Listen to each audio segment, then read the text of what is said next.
Hey guys, tonight we begin with something a little darker, a time of plagues, punishments, and pottage.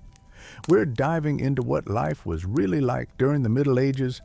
Forget the castles and chivalry Hollywood sold you. The truth, you probably wouldn't last a single day. So, before you get comfortable, take a moment to like the video and subscribe. But only if you genuinely enjoy what I do here. And let me know in the comments where you're tuning in from and what time it is for you.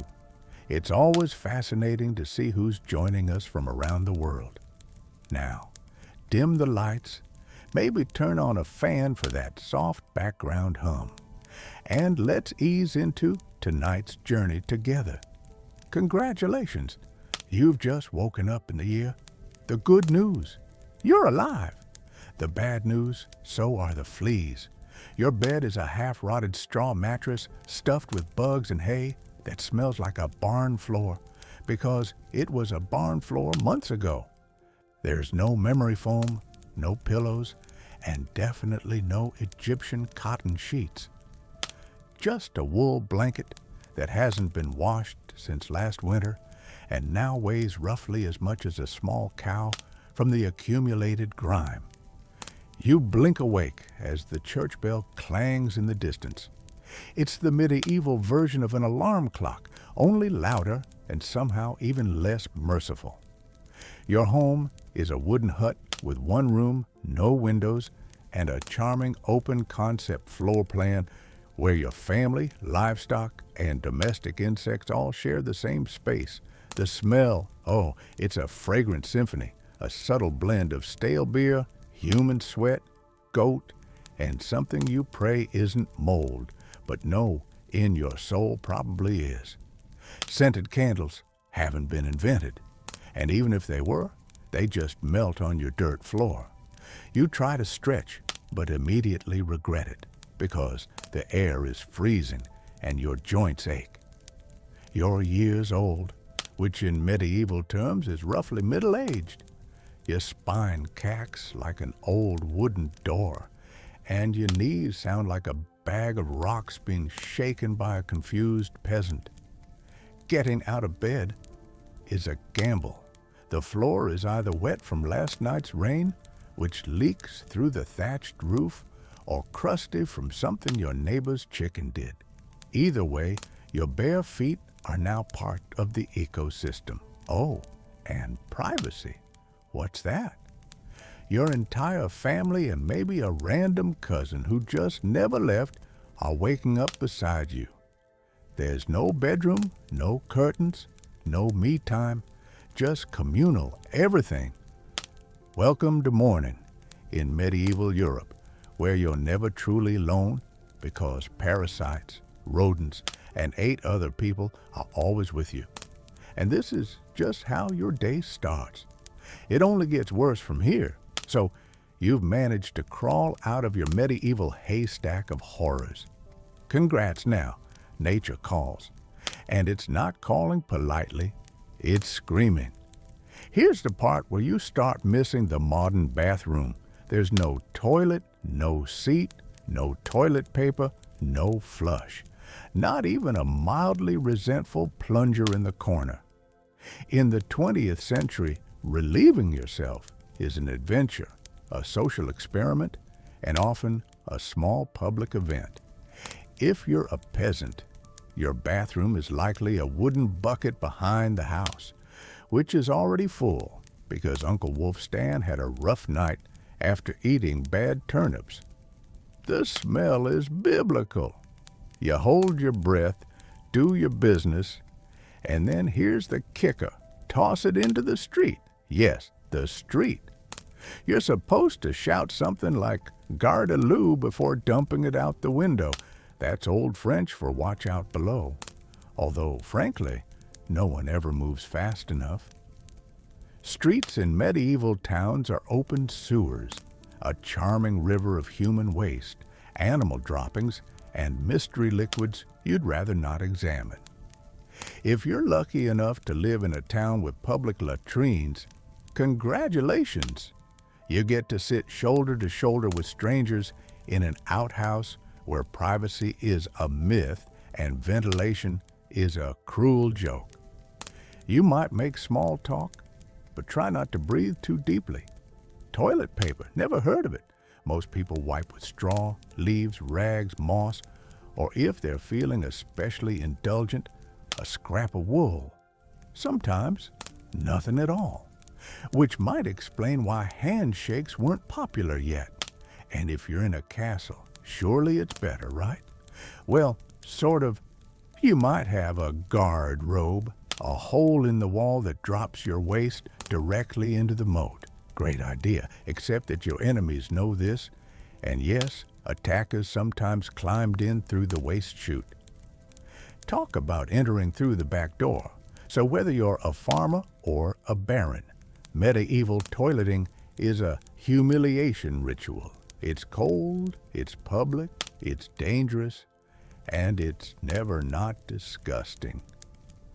One slip on a wet stone path, and you're face first in humanity's leftovers, and you still haven't brushed your teeth.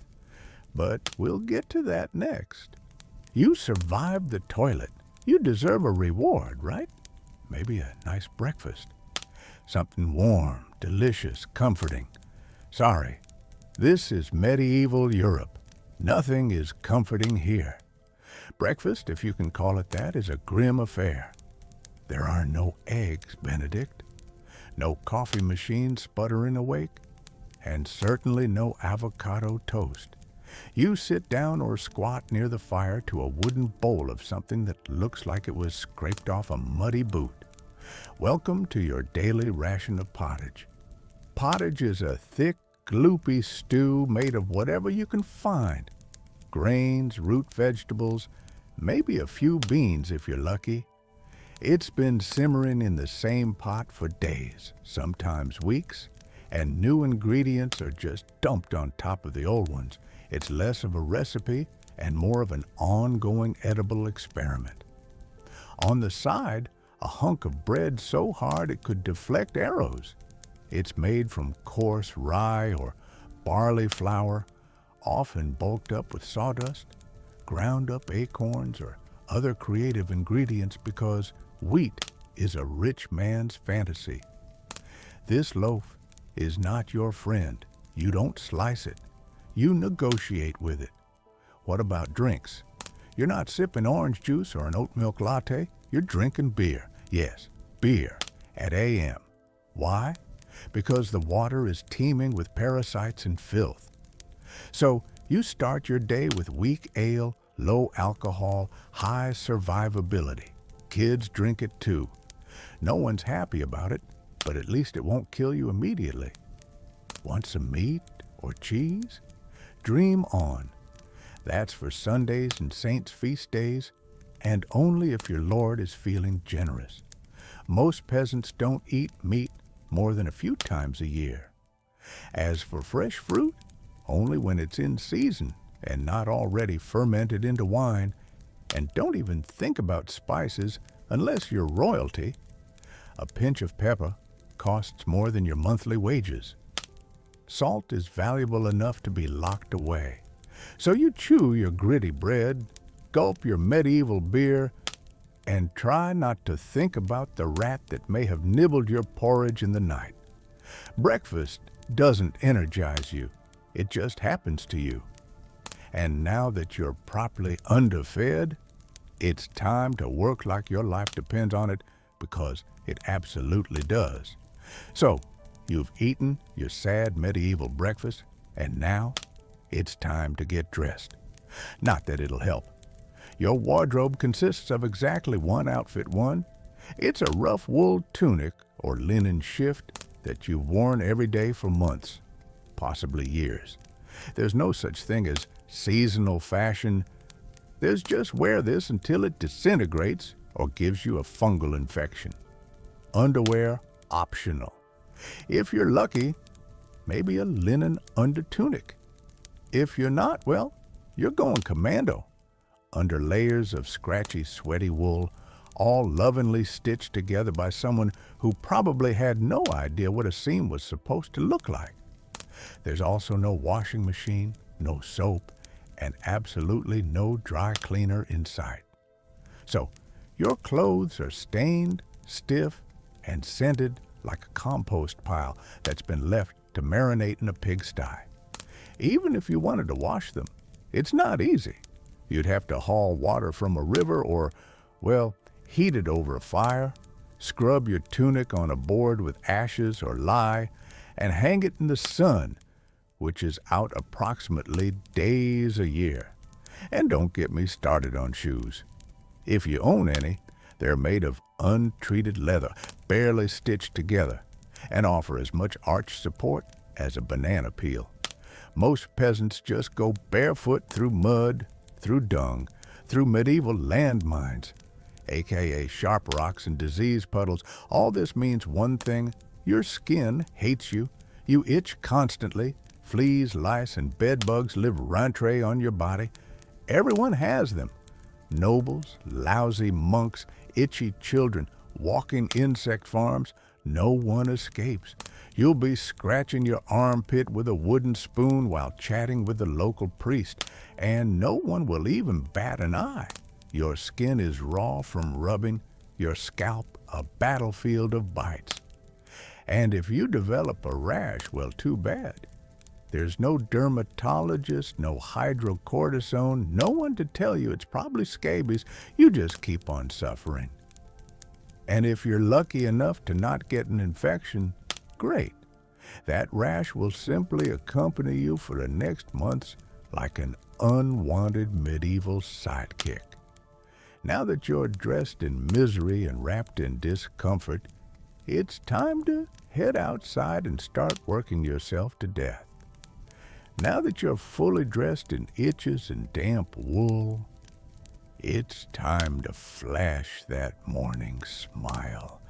Except you don't, because in the Middle Ages, smiling is a dangerous game. Not emotionally, dentally. There's no toothbrush, no toothpaste, no mouthwash, no floss. The concept of oral hygiene is about as popular as bathing, which is to say, not very. Some people might chew on a twig or rinse with wine or vinegar, but for the most part, your teeth are on their own, and they're not doing well. By the time you hit your mids, your smile looks like something pulled from a haunted crypt. Cavities are rampant, gums are swollen, and those aren't just food stains on your teeth. That's decay. You have more rot in your mouth than a medieval root cellar. Sugar, while not yet everywhere, is becoming more common among the rich. Imported at great cost, mostly used in small cakes, or to show off wealth, if you're a noble. Congratulations! You get to rot your teeth faster than the peasants. If you're poor, you'll do it slowly over time with fermented bread, gritty porridge, and years of hard chewing toothaches. Get used to them. They're like medieval weather, always there in the background, the kind of pain that makes you consider praying, drinking, or pulling the tooth out yourself with a pair of pliers. And that's not a joke. That was the actual treatment. Dentists didn't really exist, but barber surgeons did. Yes, the same guy who cuts your hair is also pulling your murs out by candlelight with an iron hook and zero anesthesia infected tooth. Hope you like fevers, because without antibiotics, it can easily turn into sepsis and kill you from a toothache. That's right. The same thing that sends us to a pharmacy today could be your funeral in the Eos. And there's no relief on the social front either. Kissing, good luck halitosis, bad breath is everywhere. If you're single, you're not judged by your smile. You're judged by your land and your livestock. In short, your mouth is a battlefield and it's losing the war. Now that your teeth are throbbing, let's head outside, because your real job, the one that will break your back, is just getting started time to head to work. Except there's no office, no desk, no coffee break, and no chance of promotion. Your job, if you're like percent of the population, is simple. Don't die while laboring for someone else's comfort. You're a peasant. Congratulations. That means you work the land that belongs to a lord who probably doesn't remember your name. You rise with the sun and stop only when it disappears behind the trees. Your tools, a wooden hoe, a rusty sickle, and whatever bones are still intact in your body. There's no weekend. There's no clocking out. There's only sunrise to sunset, 6 days a week. Sunday's off, but only if you're not harvesting, fighting off raiders, or praying feverishly for your infected toe to stop turning black. The work is brutal. Fields are plowed by hand or with oxen, if you're rich enough to afford one. You dig ditches, sow seeds, pull weeds, and carry water until your spine begins to resemble the letter S. No one cares if you're tired. No one's asking how your mental health is doing. If you're a woman, surprise. You don't just do field work. You also care for children, clean, cook, spin wool, feed animals, and pretend your husband's lice infestation isn't slowly migrating to your side of the bed. Children, they start helping out around age no school, no toys, just a tiny wooden rake and a dream of one day not dying of the flu. And if you're one of the few who isn't a farmer, maybe you're a blacksmith, a tanner, or a cooper.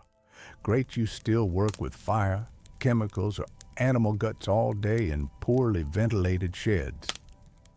The pay, basically survival.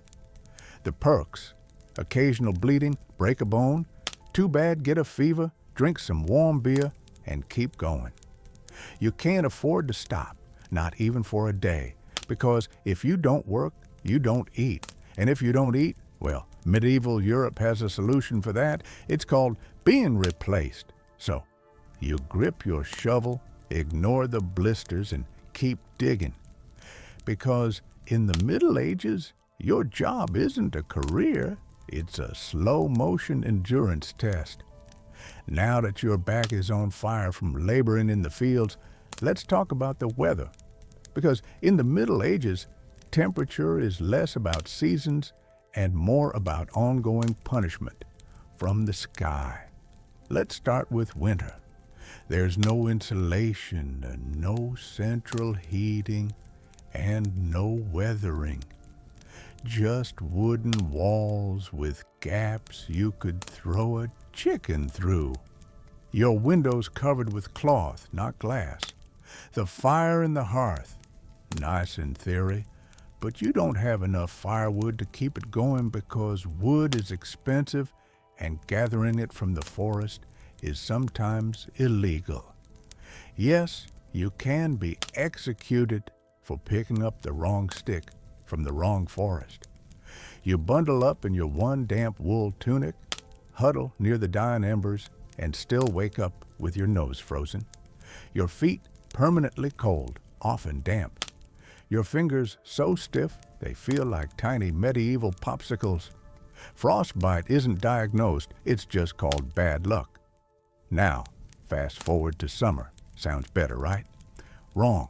In summer, your home turns into a clay oven. There's no fan, no cross breeze, and absolutely no deodorant. You sweat through your layers, but you can't remove them because showing too much skin is scandalous and also invites sunburn, insect bites, and social judgment. The flies are out in full force, attracted to your unwashed body, and the smell of last week's goat stew that's still fermenting in the corner. Mosquitoes buzz by your ear while you sleep, assuming you can sleep through the sound of your neighbors yelling and babies crying. In the fields, the sun bakes you. No sunblock, no hat, unless you fashion one out of straw like a desperate scarecrow. And the worst part, you still have to work. Heat stroke is just called taking a bad turn. So you're either shivering in your own hovel, wondering if your toes will make it to spring, or you're sweating through your only pair of socks while your thighs chafe into oblivion. And the one thing that never changes, no matter the season, your clothes still itch, your food is still terrible, and your next job still waiting. Welcome to climate control, medieval style. There is none. Feeling thirsty? Need to freshen up? Want to splash a little water on your face to wake up from this damp fever dream of a life? Too bad. In medieval times, water isn't your friend. It's trying to murder you quietly. Let's start with drinking. The nearby stream looks fresh, bubbling, and clear, like something out of a fantasy movie, but spoiler alert, it's not. Upstream, someone just dumped a chamber pot into it, and if not that, then a dead pig is probably decomposing in it. Parasites, bacteria, and the entire microbial army of medieval Europe awaiting in every sip. That's why people drank beer. Yes, beer, even children. But before you imagine medieval kids doing keg stands, understand that it was small beer, weak in alcohol, strong in survival. Brewing boiled the water so it was safer than whatever flowed through the town ditch. Wine was another option if you were rich enough to afford it and unconcerned with functioning properly before noon. What about bathing? Surely water was used for cleaning. In theory, yes. In practice, absolutely not. See, back then, people believed bathing actually opened your pores and let the disease in. That's right. Washing yourself was considered medically risky. You were cleaner, apparently, if you never removed the protective layer of filth caked onto your skin. Communal bathhouses did exist, but they quickly gained reputations as places for gossip, scandal, and sometimes full-on medieval extracurriculars. So naturally, the church got involved and shut many down. Even if you did want to bathe, it was a full production. You'd need to fetch water from the well, boil it over a fire, fill a wooden tub that leaked, and then pray no one else in the house used it before you, or worse, after. And rainwater collected in open barrels where birds poop, insects breed, and moss thrives. Sounds refreshing, doesn't it? So whether it's going in your mouth, on your body, or onto your crops, water in the Middle Ages is less of a life source and more of a gamble. One wrong gulp, and you're spending your final days sweating in a straw bed, clutching your stomach, and contemplating all your life choices. Next time you sip tap water, raise a glass for our ancestors. They didn't have the luxury of hydration without hazard, so you drank the water, or maybe you didn't.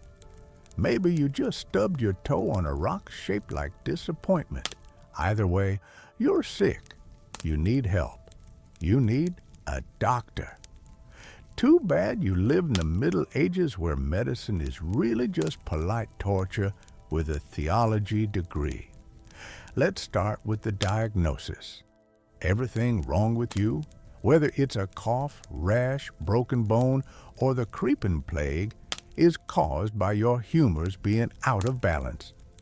The four humors were blood, phlegm, yellow bile, and black bile. According to medieval science, your health depends on keeping them balanced, like some sort of internal soup.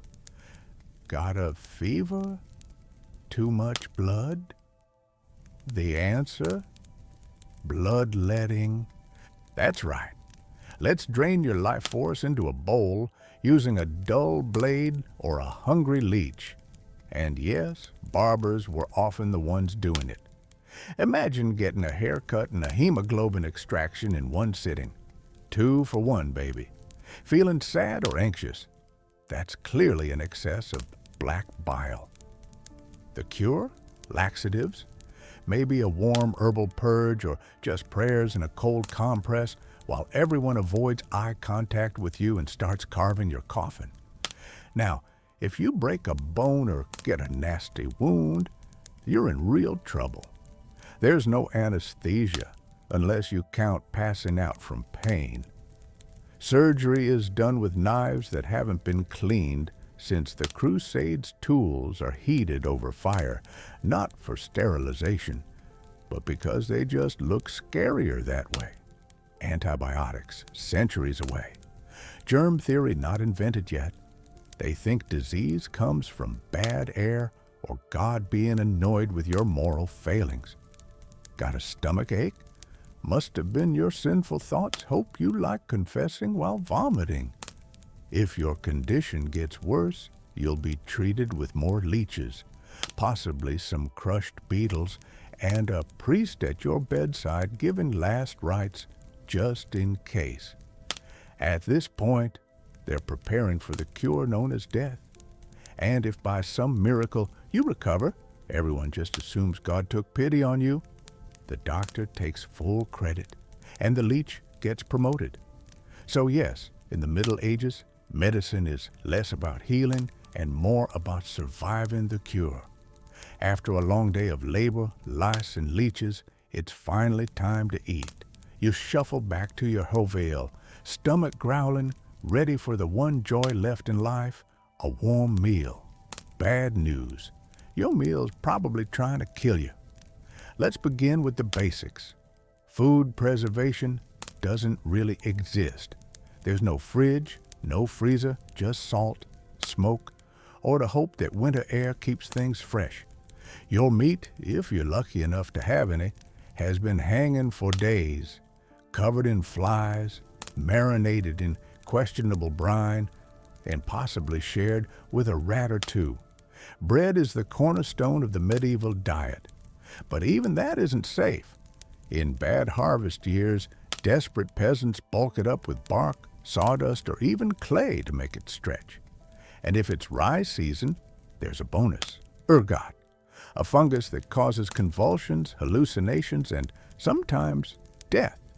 It's like eating bread laced with LSD and tetanus vegetables, only if they're in season. And you know what's always in season? Turnips. So many turnips, boiled, mashed, or floating in pottage, which, if you remember from chapter, is basically a hot swamp of mystery ingredients that's been simmering since your great-grandfather's funeral. Fruit might be available in the fall, but it rots quickly, and sugar is rare, expensive, and hoarded by the rich to show off their blackened teeth. Dairy is another gamble. Fresh milk spoils in hours. Butter and cheese fare better, but they're loaded with bacteria. People eat them anyway because, frankly, it's either that or chew your bootle leather. And let's talk about seasoning.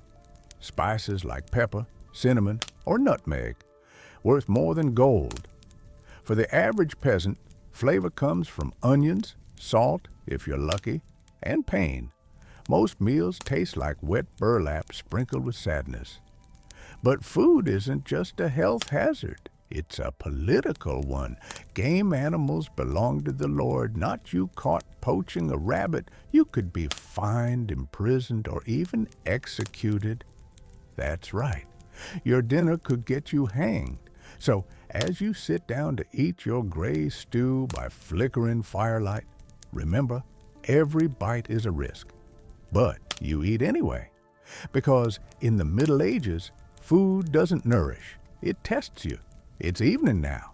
You've worked, suffered, and barely digested your suspicious stew. You might think the day is winding down, but don't get too relaxed because God is watching. So is the priest, and so is your neighbor Agnes, who will absolutely rat you out if you miss Mass. In medieval Europe, religion isn't just part of life, it is life. The church controls your calendar, your laws, your education, if you can read, your birth, marriage, death, and everything in between. Think of it as your spiritual landlord, and you're always behind on rent. Every day is structured around prayer bells. The town church bell rings in the morning, noon, and night. Not because people need reminders, but because missing prayer is a sin. Forget to bow. Sin, eat meat on a Friday. Sin, think about your neighbor's wife in that one dream. Double sin. And yes, hell is very real, vividly real. Priests describe it in glorious detail. Rivers of fire, lakes of boiling blood, demons with pitchforks, and eternal wailing. If the plague doesn't scare you, eternal damnation definitely will. You can't read the Bible yourself because it's written in Latin, a language reserved for monks, clergy, and that one noble kid who's too good for dirt. You rely on the church to interpret everything for you.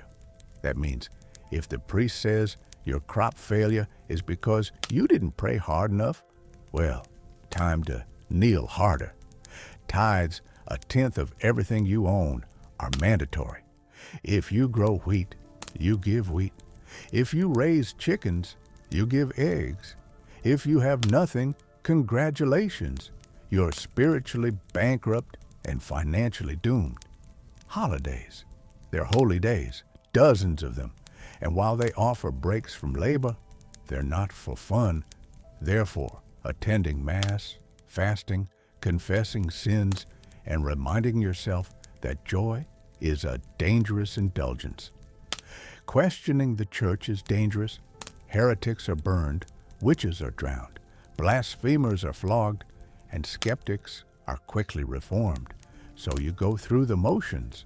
You chant, you bow, you pray that your soul, after enduring this dirt-covered life, might finally land in paradise, assuming the priest likes you. Because in the Middle Ages, God may be merciful. But the church, not so much. If you thought being a medieval peasant was rough, try doing it as a woman. All the filth, famine, and fear, loose childbirth, subservience, and social invisibility. In the Middle Ages, being a woman is like being on hard mode with no health potions and no restart button. From birth, a girl's life path is pretty much locked in. Marry young, bear children, serve your husband, die tired. Education, not likely. Unless you're from a noble family and sent to a convent, your intellectual development stops around the time you learn how to churn butter and patch a tunic. Marriage happens early, really early.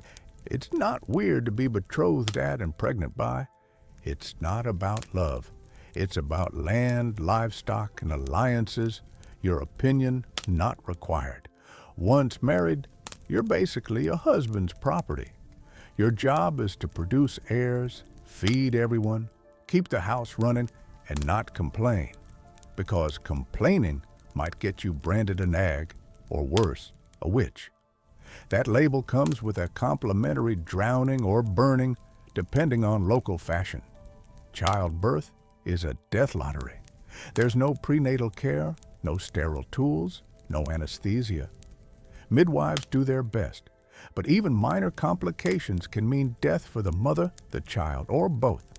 Some women survive pregnancies. Many don't survive too. But don't worry, once the baby is out, your work increases. Now you have a screaming infant in a lice-ridden hut, and you're expected to nurse, cook, clean, and still help in the fields. You don't get a break. You are the break for everyone else. If you're unmarried, you're suspicious. If you're widowed, vulnerable. If you're outspoken, dangerous. Women who didn't conform were often accused of witchcraft, especially if they had herbal knowledge, a strong personality, or just looked at someone funny on a rainy Tuesday. Even in the church, your role is limited. Nuns lived under strict rules, no speaking without permission, no freedom of movement, and your spiritual worth always ranked below men. In short, If you're a woman in the Middle Ages, you're expected to endure, obey, reproduce, and suffer in silence, ideally while smiling, because even in a time of universal suffering, women were somehow expected to suffer gracefully. So far, you've battled filth, starvation, social injustice, and possibly a goat. But just when you think your day can't get any worse, here comes violence. Loud, bloody, and often completely acceptable by medieval standards. Let's be clear, the Middle Ages were not peaceful. The idea of law and order mostly meant hope. The local lord isn't in a bad mood. Violence is everywhere. In the home, in the streets, on the battlefield, in church disputes, and sometimes in line at the communal bread oven. Crime is common, punishment is brutal, and justice is more performance art than protection. Steal a loaf of bread, you could lose a hand, accused of lying, your tongue might get pierced, gossip too much, meet the scold's bridle, a metal mask strapped to your head with a bar in your mouth for correction, of course. Let's say you're accused of something serious, heresy, theft, witchcraft. How do you prove your innocence? By being tortured? Obviously, welcome to trial by ordeal. One version, you stick your hand in boiling water to retrieve a stone. If it heals without infection in days, you're innocent. If not, you're guilty. Another option, you're tossed into a river. If you sink, you're innocent and probably dead. If you float, you're guilty and will be punished anyway. It's like a medieval game show where the prize is survival and the host is actively rooting against you. And if you're sentenced to death, that's a public event. Executions are performed in front of cheering crowds, hangings, beheadings, burnings. Sometimes people bring snacks. It's the medieval equivalent of cable TV domestic violence, completely normal. Husbands were allowed, even expected, to discipline their wives and children. Street fights, commonplace. You could be beaten just for looking the wrong way at a noble's horse. And war always simmering. Local feuds, territorial disputes, religious crusades. Someone's always marching off to stab someone else in the name of honor, God, or boredom.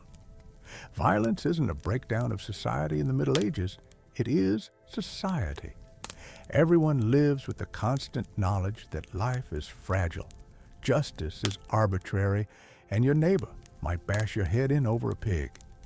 So, walk carefully, keep your eyes down, and never trust anyone with a club.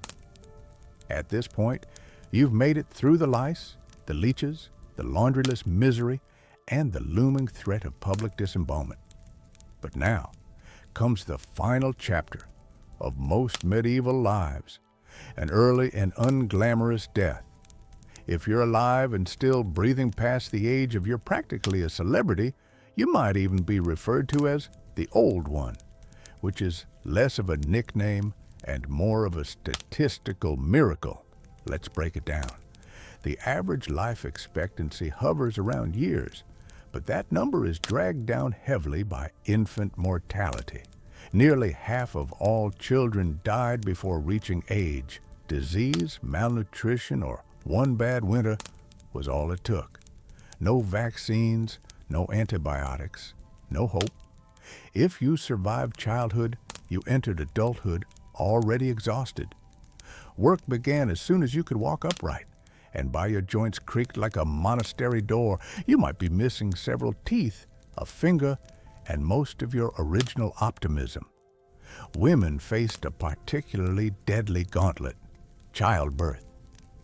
It was one of the leading causes of death for medieval women. No pain relief, no medical intervention, just prayer, hot water, and someone holding your hand while you bled out on a straw-stuffed cot. For men, the dangers were different. But equally relentless farming accidents, infections from minor wounds, a neighbor's drunken rage, a crusade gone sideways. Even walking to the market could be risky if you crossed paths with a bored bandit or an angry tax collector. Death could also come quietly from the plague, which turned cities into cemeteries overnight, or from famine, which could last entire seasons, thinning out entire villages, or from bad luck, like eating spoiled grain and spending your final hours hallucinating and screaming at the walls, and funerals. You were lucky if you got one. Bodies were often buried quickly to avoid disease. No embalming, no polished coffins, just a hole, a few murmured prayers, and a shallow mound of earth if there was enough space left in the churchyard. So yes, in medieval times, life was brutal, short, and constantly under siege by death in all its casual forms. You didn't retire. You just stopped showing up. And speaking of exits, let's move on to your final chapter. The medieval dream dies. So, how's your day been? You've woken up in filth, relieved yourself into a bucket, brushed your teeth with wishful thinking, nearly passed out from hunger, worked until your spine cried for mercy, scratched your way through itchy wool, prayed to not get plague, and barely dodged a public execution for owning a squirrel. Welcome to a single day in medieval Europe. Still dreaming of becoming a knight? Think again. That romanticized version of the Middle Ages, gallant swordsmen, noble ladies in towers, heroic battles and feasts in candle-lit great halls. It's a myth polished by fairy tales and fantasy books. In truth, the medieval world was gritty, cruel, and deeply unfair. Hierarchy was everything. If you were born poor, you stayed poor. If you were born rich, congratulations. You had a better chance of surviving. But you were still one bad soup away from dysentery and a hasty burial. Even the nobles weren't immune to misery. Castles were drafty stone refrigerators filled with fleas, smoke, and politically motivated marriages. Sure, you had a fur cloak and a goblet of wine, but also a percent chance of dying in a skirmish or from an infected splinter. Not exactly luxury. The simpler times weren't simple. They were relentless. Everything took longer. Everything hurt more. Everything from childbirth to chewing came with consequences. Life was survival, not leisure. And if you did find a quiet moment to think, to dream, to imagine something better, there wasn't much you could do with it. No upward mobility, no modern medicine, no internet to Google. What's this weird rash? You lived, suffered, worked, and died within an Emma radius of where you were born. But here's the wildest part. Through all of this, people still laughed, sang songs, told stories, fell in love, and found meaning. Not because life was easy, but because humans are stubborn like that. Even in the darkest chapters, they made space for light. So tonight, when you slip into your clean bed with indoor plumbing, antibiotics, and central heating, maybe say a quiet thank you to the modern world and to your ancestors who fought rats, famine, and feudalism, so you wouldn't have to. Long before she was Catherine the Great, Empress of all Russia, mistress of reform, and icon of ambition, she was simply Sophie-born Sophie Federica Augusta von Anhallust. She was the daughter of a relatively obscure German princely family. Her tiny duche in Pomerania offered little in terms of power, but Sophie herself. She had something no title could provide: razor-sharp intelligence, relentless charm, and a quiet, burning hunger for greatness. Her upbringing was strict. Her mother, Johanna, was cold and calculating, not a warm, nurturing figure, but a social climber, obsessed with status. Sophie's father, a Prussian officer, was more distant than disciplinary. From a young age, Sophie learned to walk the fine line between obedience and cunning. She read voraciously, spoke multiple languages, and learned how to observe a room before speaking in it. Skills that would soon become survival tools in one of Europe's most brutal courts. When the Russian Empress Elizabeth Petrona began searching for a wife for her heir, Grand Duke Peter, she looked beyond Russia's borders. Peter himself was of German descent, and Empress Elizabeth believed a foreign bride, pliable and grateful, would be easier to control. Sophie fit the bill perfectly. Noble blood, Lutheran faith, which she'd be forced to abandon, and a reputation for both grace and humility. At just years old, Sophie was summoned to Russia. She arrived in the freezing capital of St. Petersburg and wearing thin German fabrics and a diplomatic smile. Her mother pushed her forward like a chess piece. Sophie, however, had her own game in mind. To become acceptable in Russian society, she converted to Orthodoxy, taking the name Ekaterina Alexa, Catherine. The ceremony was public, symbolic, and life-altering. She wasn't just changing religions. She was burning the bridge behind her, stepping into a foreign empire with no way back. No one watching that quiet teenage girl in a fur-trimmed coat could have predicted what would come next. Betrayal, revolution, enlightenment, and empire. But from the moment Sophie stepped foot in the Russian court, she stopped being a pawn and began planning how to become a queen. Catherine's marriage to Grand Duke Peter was meant to secure her place in Russian royalty. But from the very beginning, it felt more like a cage than a crown. Peter, heir to the Russian throne, was not the dashing prince of fairy tales. Awkward, immature, and obsessed with toy soldiers, he was far more interested in playing war games in his chambers than governing an empire or showing affection to his new wife. Some accounts even suggest he refused to consummate the marriage for years. He idolized Frederick the Great of Prussia and resented the Russian court that had adopted him. In contrast, Catherine embraced Russia with a fierce determination. She learned the language, studied its history, and memorized Orthodox rituals. She wanted to belong. Peter wanted to escape. This mismatch wasn't just emotional. It was political.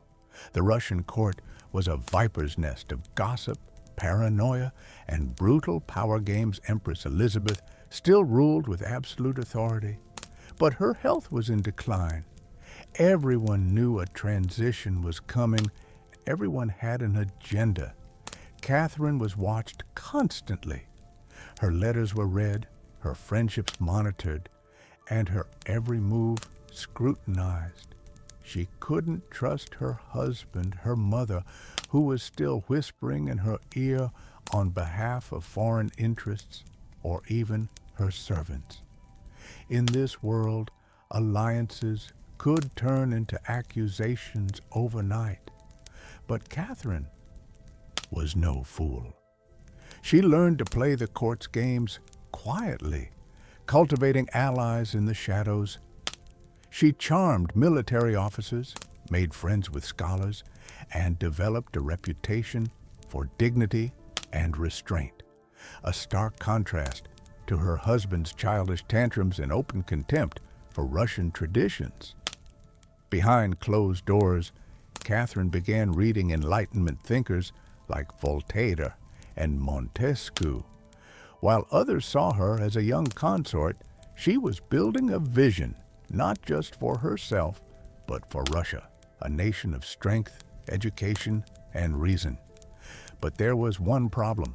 The longer Peter lived, the longer Catherine remained in limbo, a powerless wife to a man unfit to rule. So she waited, observed, and planned. She knew the Russian throne wouldn't be inherited. It would have to be taken. And after nearly 2 decades of waiting, watching, and quietly maneuvering, Catherine saw her moment and seized it with breathtaking precision. Empress Elizabeth had died, and Peter, now Peter III, was finally Tsar. But his reign began unraveling almost immediately. In just a few short months, Peter alienated the church, offended the nobility, insulted the army, and lavished praise on Prussia, Russia's longtime enemy. He reversed key policies, humiliated the clergy, and talked openly about divorcing Catherine to marry his mistress. The court, already wary of his erratic behavior, turned cold. The army, filled with generals loyal to Catherine, grumbled in corridors. Even ordinary Russians, devout and patriotic, saw Peter as a foreign puppet who mocked their traditions. Catherine, watching all of this unfold, made her move. In July of that same year, while Peter was away at his summer palace, Catherine launched a bloodless coup d'etat. Supported by key military officers, including her lover, Gregory Olaf, and his influential brothers, she rode through St. Petersburg in full regalia, was proclaimed Empress Catherine II, and won the allegiance of the powerful imperial guard. Peter, caught off guard and without allies, surrendered within days. He was taken into custody and shortly after found dead under mysterious circumstances. Officially, it was reported as a hemorrhoidal colic. Unofficially, it was murder. Catherine was now empress, not by birth, not by marriage, but by will, wit, and audacity. It was unprecedented.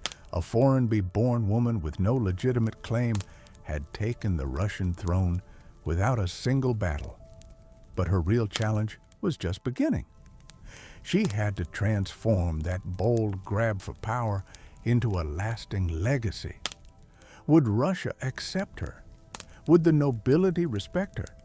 Could she hold the empire together without falling victim to the same fate as her husband? Catherine understood that power gained through intrigue could be lost just as easily.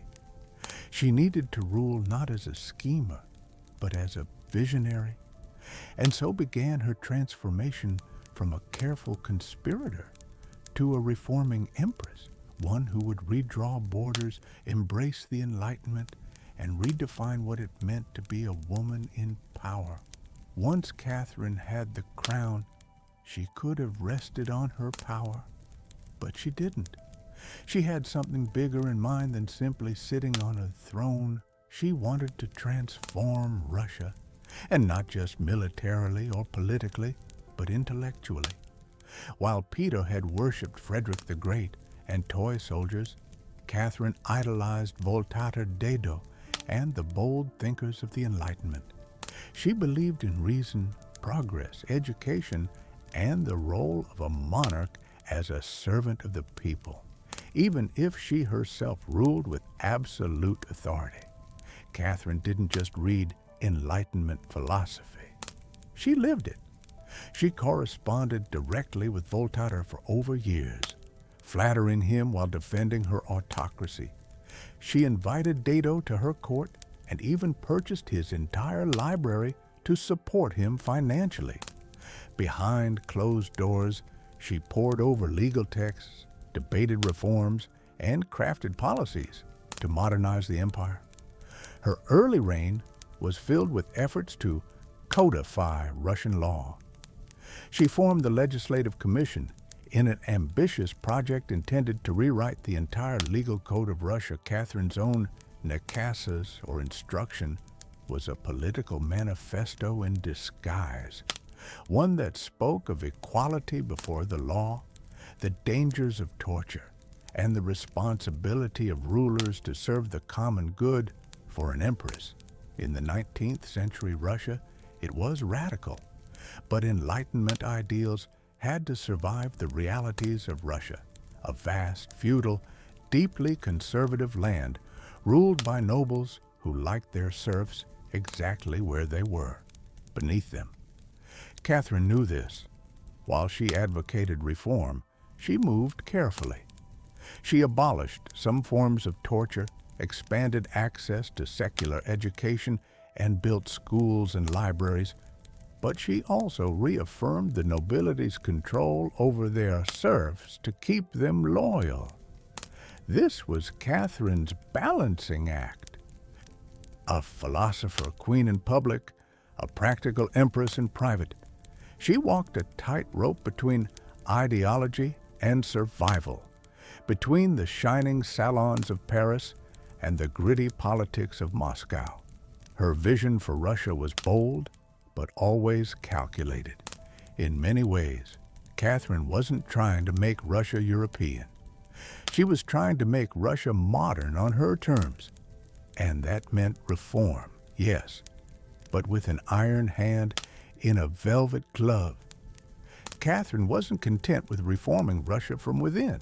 She wanted to expand it outward to make it an empire worthy of fear, admiration, and envy. Where Peter the Great had opened a window to the west, Catherine aimed to knock down the walls. Under her leadership, Russia's borders stretched wider than ever before.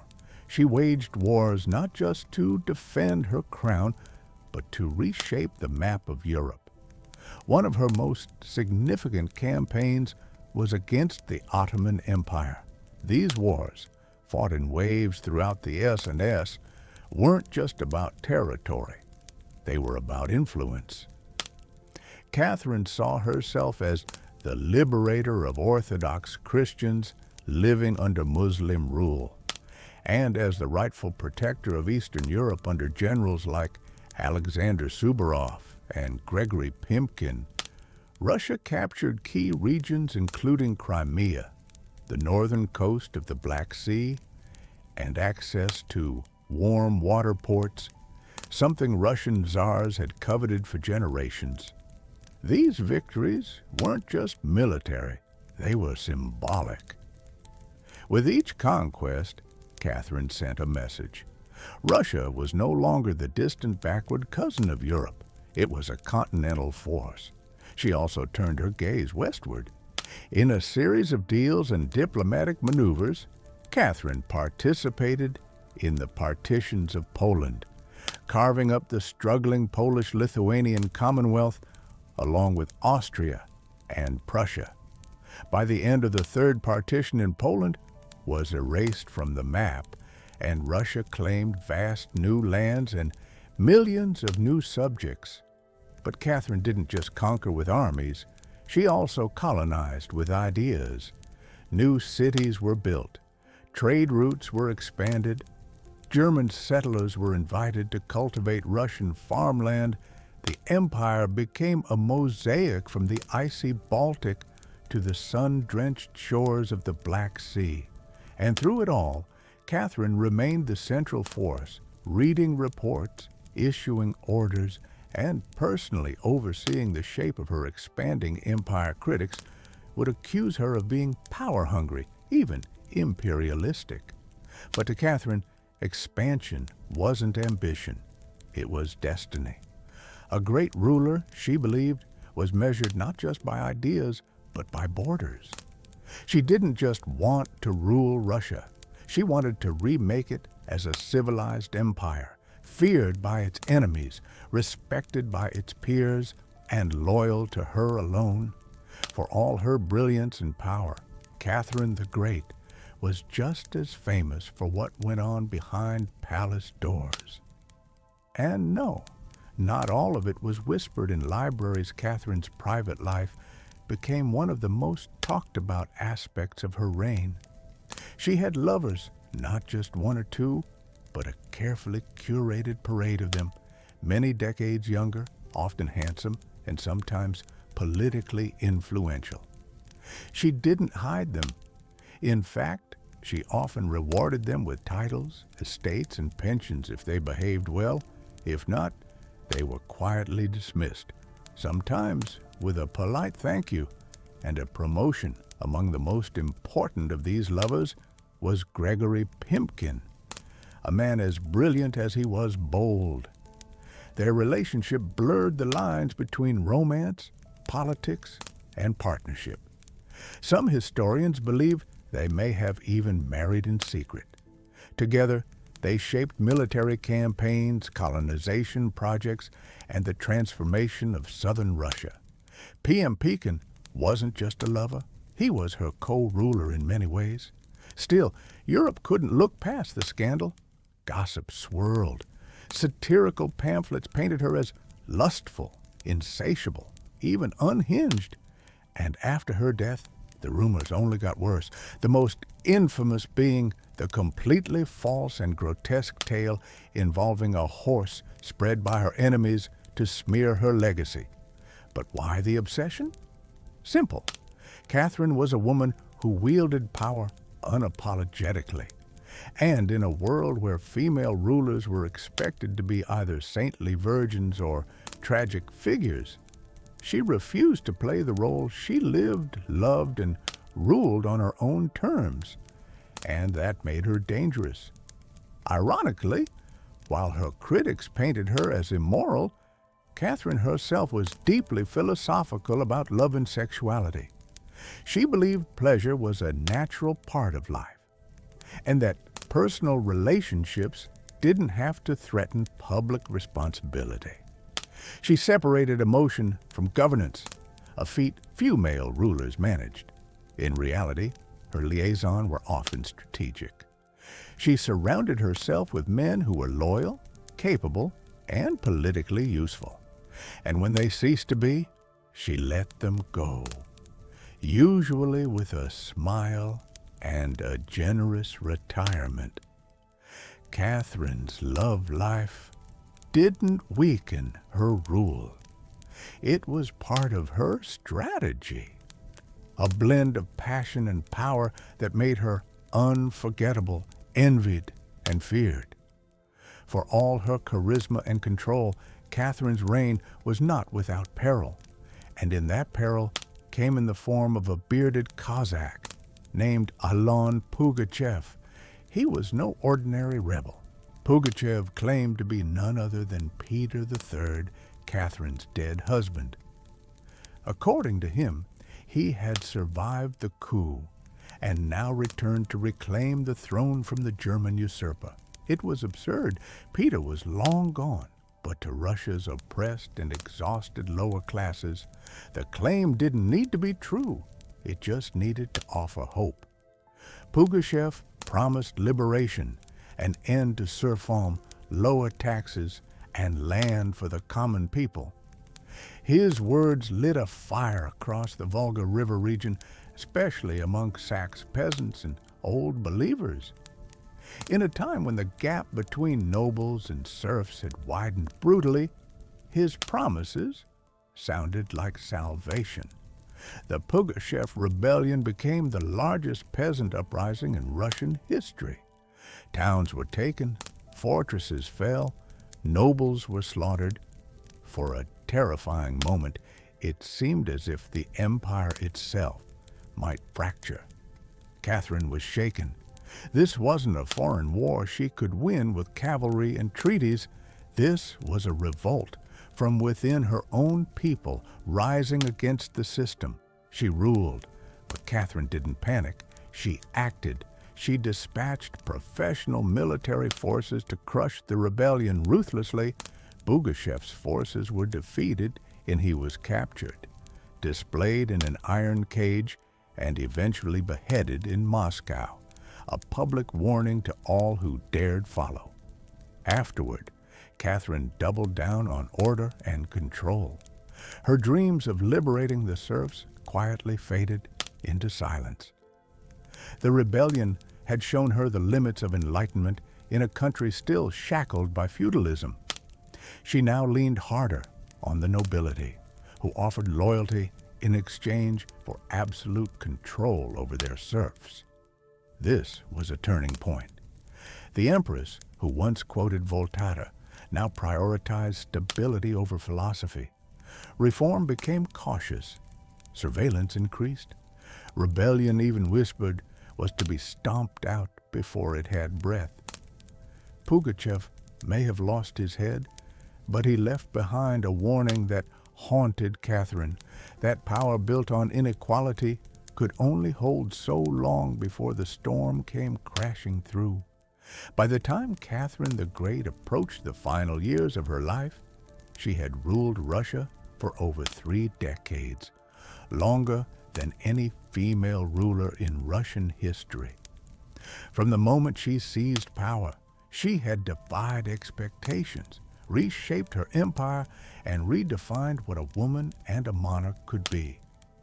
Under Catherine's reign, Russia became a true European powerhouse.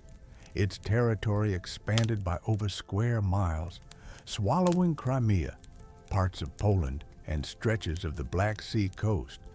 These weren't just military wins, they were strategic pivots, securing warm water ports and reshaping trade. But her legacy wasn't only drawn on maps. Catherine left a cultural mark as well. She helped found a Hermitage museum, amassed one of the greatest art collections in Europe, and corresponded with the greatest minds of the Enlightenment.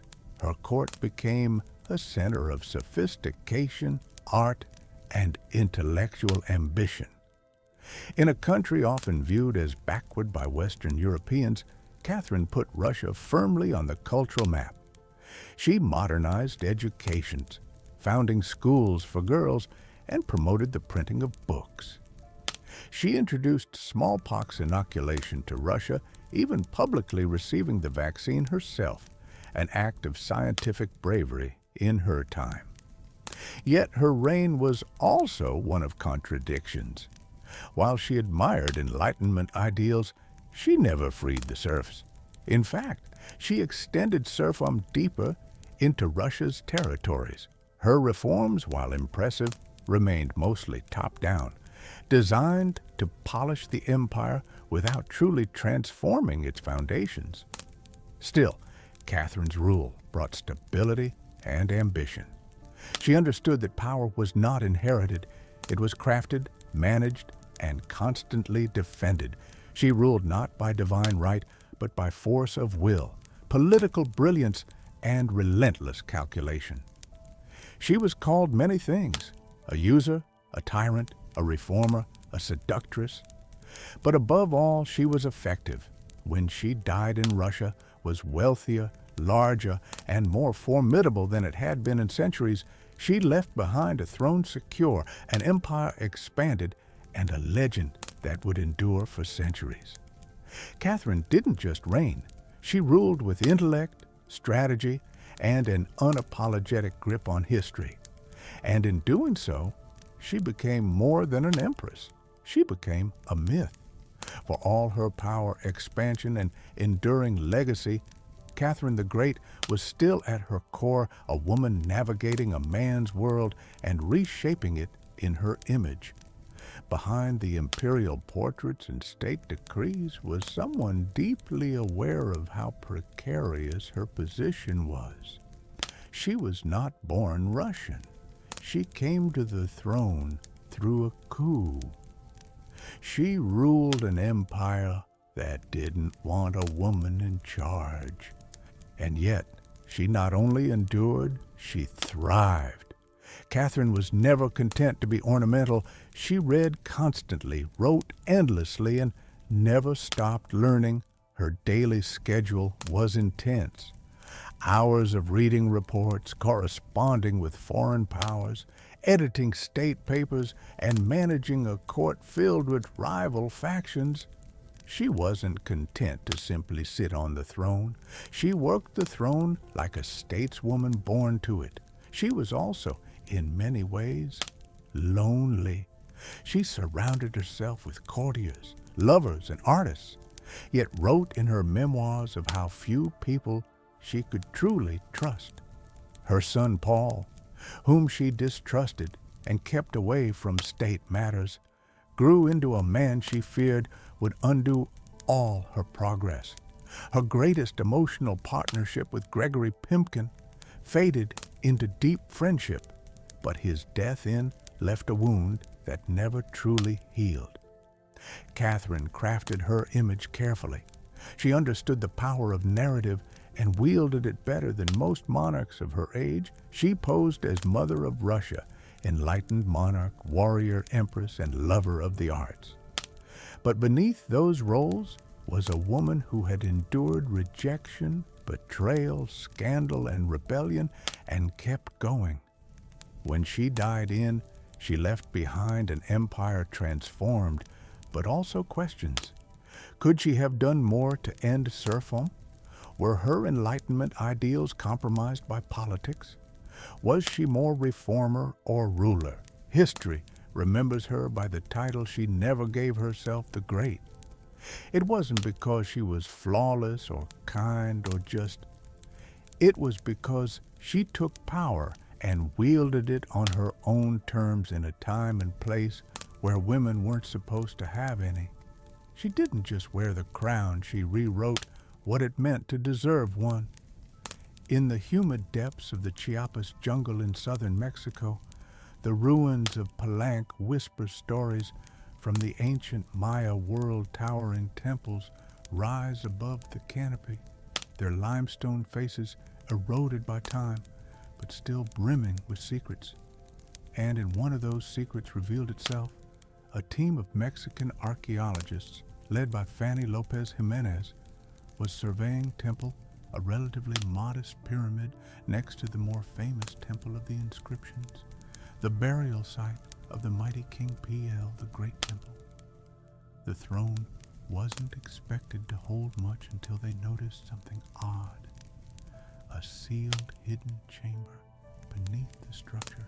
No looters had touched it. It was pristine. When the archaeologists broke through and lowered themselves inside, they found a stone sarcophagus resting in silence. The air was heavy with the weight of centuries. As they opened the lid, red dust rose like smoke, brilliant, shocking red. The interior was covered in powdered cinnabar, a toxic mercury sulfide used ceremonially by the Mir, and lying within that crimson cloud was the skeleton of a woman. She had been buried with care and reverence. Her bones were fragile but intact, her skull still wearing a jade mask, and her body surrounded by honorary offerings, necklaces, diadems, ear spools, all crafted from jade and shell.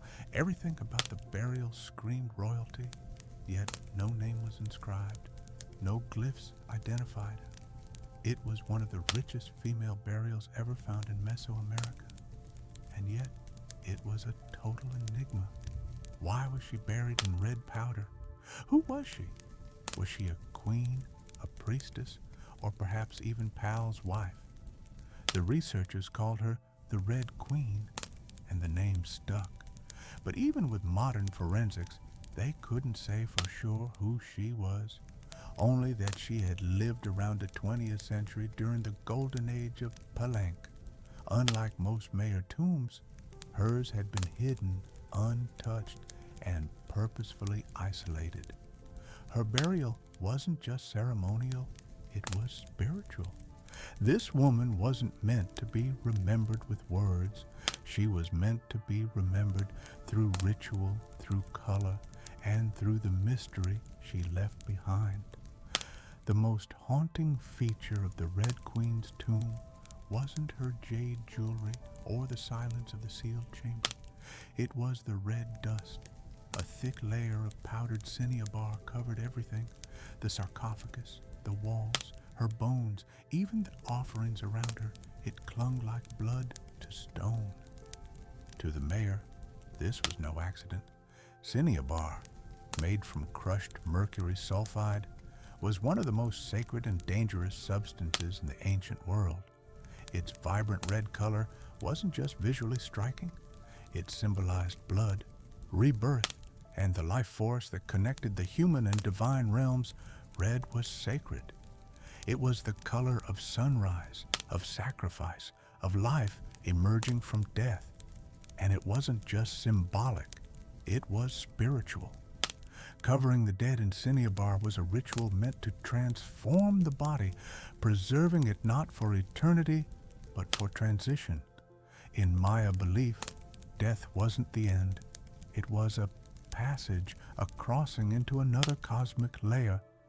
And so the Red Queen, whoever she was being prepared not just for burial, but for deification. But there's another layer to this.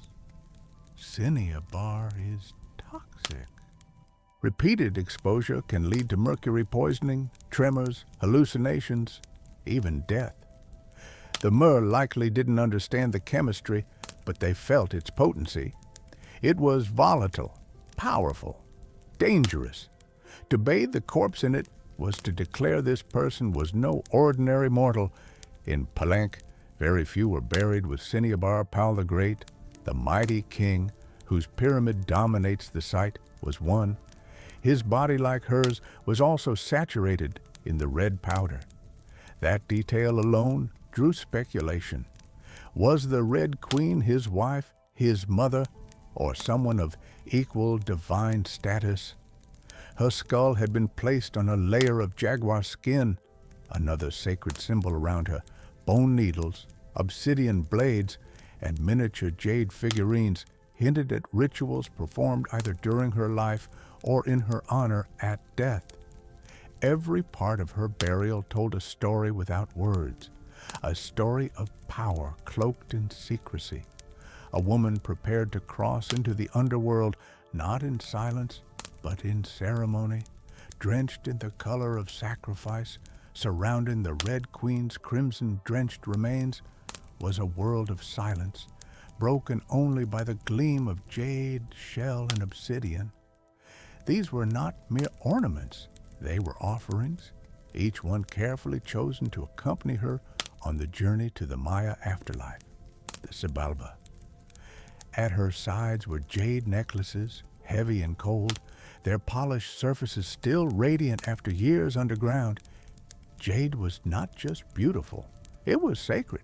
The Maya considered it a symbol of eternal life. It represented the green of maize, the vitality of the jungle, and the breath of the gods. Only the elite were buried with jade. For the Red Queen, it covered her chest, wrists, and ears, a clear sign that in life she wielded influence, perhaps even divine favor. One of the most haunting objects was the jadirari mask placed delicately over her face. Unlike the golden death masks of Egypt, this one was subtle, constructed from dozens of tiny mosaic tiles arranged to mimic the contours of her skull. The mask served a ritual function to protect the soul, to preserve identity, and to present her as divine in the eyes of the gods. Scattered near her bones were bone needles, obsidian blades, and shell artifacts. These could have been tools of ritual or symbols of her status as priestess, healer, or royal matriarch.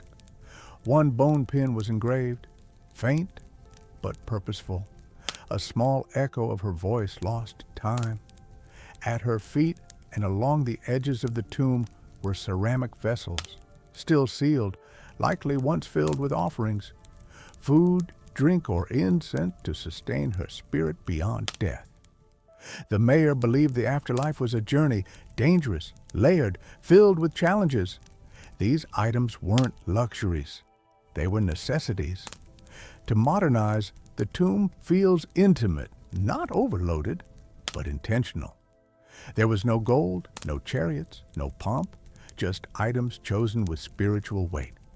It was a map for the soul. Through these treasures, we glimpse how the mayor understood death, not as finality, but as a transition of power. The Red Queen wasn't buried to be forgotten. She was being prepared to ascend. For all the grandeur of her tomb, the Red Queen left behind one haunting void. No name, no inscriptions adorned her sarcophagus. No glyphs on the walls identified her. She was clearly someone powerful. But who? From the moment her tomb was opened, scholars began trying to connect the dots. The most compelling theory that the Red Queen was Zakbu-Ar, the wife of Kinich Janab Pal, known today as Pal the Great. The most famous ruler of Palank, Zakbu-Aha, was more than just Pal's consort. She was born into nobility and married into Palank's royal dynasty at a young age. She bore at least 3 sons, all of whom held high status, and she played a key ceremonial role during her husband's reign. If anyone could be buried with such honor, it was her. Supporting this theory was the tomb's location, just a few feet away from Pal's own grand burial in Temple of the Inscriptions. The proximity suggests a deliberate pairing, husband and wife, rulers even in death. And then there's the Cinnabar. Only 2 burials in Palank were found with such intense Cinnabar coverage, Pal and the Red Queen. It's unlikely this was coincidence, but here's where the mystery deepens. DNA tests were conducted on both sets of remains in hopes of confirming the connection, but the results inconclusive. The woman's bones showed no direct maternal link to Pal, but that didn't rule out a spousal relationship. After all, marriage does not require shared blood. Some have argued she could have been Sakkuk, Pal's powerful mother who ruled Palank before he came of age. Others suggest she may have been a high priestess or a sister or a royal ancestor whose name has simply been lost to history's erosion. Still, the evidence points most strongly to Taku Ao, a queen by title, a mother of kings, and a spiritual counterpart to Pal. The lack of a name may not be an oversight. It may have been intentional. In Maya cosmology, the soul lived on not through monuments, but through ritual, symbol, and the whispers of the earth. And so the Red Queen remains suspended between legend and truth. A woman who ruled, remembered not in stone, but in scarlet and silence. To understand the Red Queen, we must understand the world she came from, a world where Maya women, especially royal ones, held more influence than many realize. In Maya civilization, politics was often a family affair. Royal women weren't merely passive consorts. They were diplomats, priestesses, and power brokers. They conducted rituals, sponsored temples, and played crucial roles in maintaining dynastic legitimacy. Their bloodlines were political capital used to forge alliances and secure claims to the throne. Take Sakkuk, for example, the mother of Pal the Great. When the throne of Palank was left vacant, she took power herself and ruled as queen regent until her son came of age. She wasn't a placeholder. She was a ruler in her own right, issuing decrees and overseeing construction projects. Without her, Pal may never have risen at all, and she wasn't an anomaly. Across the Maya world, in places like Yakilan, Nanjo, and Calakmul, inscriptions show women performing major ceremonies, engaging in warfare diplomacy, and sometimes ruling outright. They were often portrayed in stele and murals, dressed in elaborate headdresses and regalia, standing beside kings as equals, or sometimes above them. Their words were carved in glyphs. Their names were remembered until they weren't. By the time Spanish conquistadors arrived centuries later, much of that memory had eroded. The colonial lens saw native women as silent figures in a Malay-dominated world. But the archaeology tells a different story, one of complex gender roles where power was negotiated, not simply inherited. This context casts the Red Queen in a new light. She may not have ruled in name, but her burial, rich, sacred, and positioned beside Pal, suggests she was a central pillar in the royal order. Her jade mask wasn't just decoration. It was a symbol of identity, of power held in life and protected in death. Her bloodline may have been the very glue that held Palanca's dynasty together. In Maya civilization, a queen wasn't just a queen. She was a keeper of sacred lineage, a voice in ceremony, and often the bridge between gods and men. The Red Queen may be nameless, but in her world, she was never voiceless. The Red Queen wasn't just buried with treasures. She was buried in architecture rich with purpose, layered with Maya cosmology, ritual symbolism, and intentional design. Her tomb wasn't merely a grave. It was a gateway to eternity. Her body was discovered inside Temple Third, one of the smaller pyramids within the heart of Palang. Yet its proximity to Temple of the Inscriptions, the resting place of Pal the Great, is telling. These temples weren't built randomly.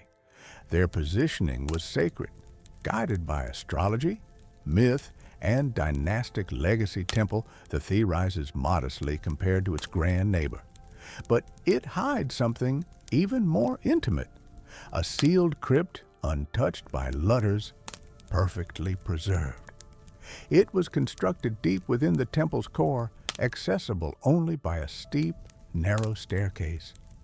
The descent into her tomb feels almost symbolic, a ritual journey downward into the underworld. The chamber itself is stark, made of cut stone, sealed tightly for over years. No glyphs or murals cover the walls. No ornate carvings tell her story, but perhaps that silence is intentional. This was a space not for the living to interpret, but for the dead to transform. At the center, her sarcophagus sits like an altar crafted from limestone. It echoes the grand stone coffin of Pal next door. While Pal's lid is famously engraved with scenes of cosmic rebirth, the Red Queen's tomb is more subdued. The focus is inward on the body, on the cinnabar, on the ritual of death itself. And yet, there are subtle architectural cues that hint at meaning. The tomb is aligned east to west, a symbolic path mirroring the sun's journey from life to death. The chamber is small, but powerful. It feels deliberate, personal, a sacred enclosure for someone revered. Maya temples were cosmological tools, bridges between the heavens, the earth, and the underworld. To be buried in one was to be elevated beyond the human realm. The Red Queen's eternal home wasn't an afterthought. It was a carefully constructed shrine, a place where death became transformation. Her bones rest in stone, her essence in cinnabar, and her legacy in the architecture itself, a temple that speaks without words, telling us she mattered. To the ancient Maya, death wasn't the end. It was a threshold, a sacred passage into the underworld known as Xibalba. And for someone like the Red Queen, this crossing was not only spiritual, it was political, cosmological, and deeply ritualized. Burial rituals were carefully choreographed events rooted in myth and meant to guide the soul through the treacherous layers of the underworld. Maya texts and iconography tell us that Cibala was no peaceful afterlife. It was a maze of darkness, rivers of blood, trials, and gods of death. Only those properly buried, ritually prepared, and spiritually equipped could make the journey successfully. The Red Queen was buried, wrapped in cinnabar, encased in stone, and surrounded by offerings, all signs of an elite burial. But there's more. The presence of bone needles and obsidian blades in her tomb hint at auto-sacrifice rituals, possibly symbolic tools representing rites she had performed in life or that were reenacted at her burial to empower her spirit. Harari mask, carefully assembled from jade tiles, was not simply decorative. It may have served as a spiritual vessel, preserving her face and identity as she journeyed into the afterlife. In Maya belief, the face was a mirror of the soul, and the soul needed to be recognized by the gods. The ceramic vessels surrounding her may have once held chocolate, maize, water, or even polka to nourish her in the next world. Other items like a stingray spines or shelled trumpets could have represented spiritual tools, calls to the gods, or tokens of ritual communication. Burial wasn't just a goodbye. It was a transformation. The Maya believed in cycles, death as seed, burial as planting, and the afterlife as rebirth. Kings and queens were often seen as earthly incarnations of gods, and in death they returned to those divine origins. The Red Queen, covered in the color of blood, entombed in a pyramid, and honored with offerings, was being prepared for rebirth, not as a mortal, but as a being tied to the sacred order of the cosmos. Her burial wasn't the end of her story, it was the beginning of her legend. Just a few steps away from the Red Queen's final resting place lies one of the most iconic tombs in Mesoamerica, that of Kinich Janab Paul, known simply as Pal the Great.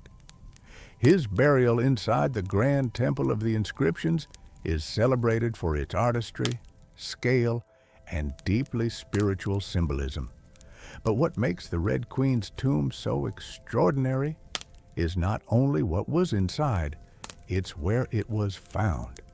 Her sarcophagus was hidden within temple directly adjacent to Pal's monument. In a city like Palenque, where every temple was carefully positioned to reflect cosmic principles, this closeness was no coincidence. It was intentional, a statement etched in stone.